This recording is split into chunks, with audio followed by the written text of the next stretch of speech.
Президенттик шайлоонун даярдыгына байкоо жүргүзүүдө 53 мыйзам бузуу катталган. Алардын 15-и добуштарды сатып алуу, дагы 7-өө шайлоочуларга кысым көрсөтүү. Бул тууралуу Жалпы иш коомдук фонду 25 октябрдан 28 декабрга чейин жүргүзгөн байкоодон аныктады.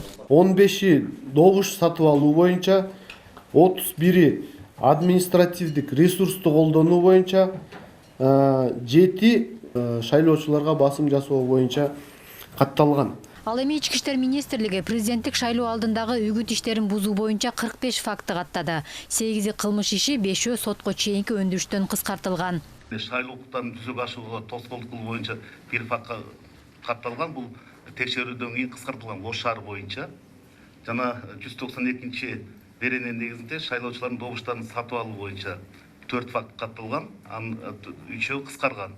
Бул Бишкек шаар боюнча 2, Чүй областы боюнча 1, Ысык-Көл областы боюнча 1. Борбордук шайлоо комиссиясынын ыкчам чара көрүү тобуна 38 мыйзам бузуу боюнча арыз келип түшкөн. Добуш сатып алуу фактылары боюнча 10 арыз, үгүт иштериндеги эрежелерди бузуу 4, үгүт иштерине тоскоолдук 2, административдик ресурсту колдонуу 10, ар кандай мыйзам бузуулар 7. Кылмыштардын бирдиктүү реестринде 5 кылмыш жөнүндө маалымат катталган. БШК тарабынан өзүнүн компетенттүүлүгүнүн алкагында 3 чечим кабыл алынды. Ошондой эле Тышкы иштер министрлигинен дагы бир маалымат келип түштү. Бир мурда катталган маалымат боюнча. Азыркы учурда 4 маалымат Генералдык прокуратурадан күтүлүүдө. Ошондой эле бүгүн Жалпы иш коомдук фондунун өкүлдөрү укук коргоо органдары тарабынан байкоочуларга кысым болуп жаткандыгын айтып чыгышкан. Которые мы расцениваем как давление на наблюдателя нашего.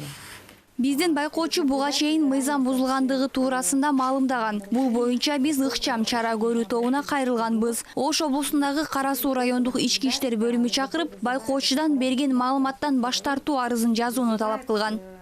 Бирок бул маалымат тастыкталган жок. Жалпы иш коомдук фондунун өкүлдөрү укук коргоо кызматкеринин телефондук чакыруусун кысым катары санап алышкан. 3 январь күнү ошол күнү катталган материалдын алкагында эч кандай давление кысым көрсөтүлгөн эмес. Ошол материалдын алкагында жана башында аталып өткөн общее дело коомдук фондунун кызматкерлерин маалымат берүү үчүн телефон аркылуу чакырылышкан. Башка эч кандай кысым көрсөтүлүү болгон эмес. Өнөктүктүн ачык жана таза өтүүсү маанилүү. Борбордук шайлоо комиссиясы бардык жарандарды тыгыз кызматташууга чакырат. Белгилей кетсек, шайлоо күнү коопсуздукту 11 миңден ашуун милиция кызматкерлери, 1,5 миңге жакын укук коргоонун ардагерлери жана 9 миң элдик кошундун мүчөлөрү камсыздайт. Анара Мамбеткадырова, Аскар Маратов, ЛТР Бишкек.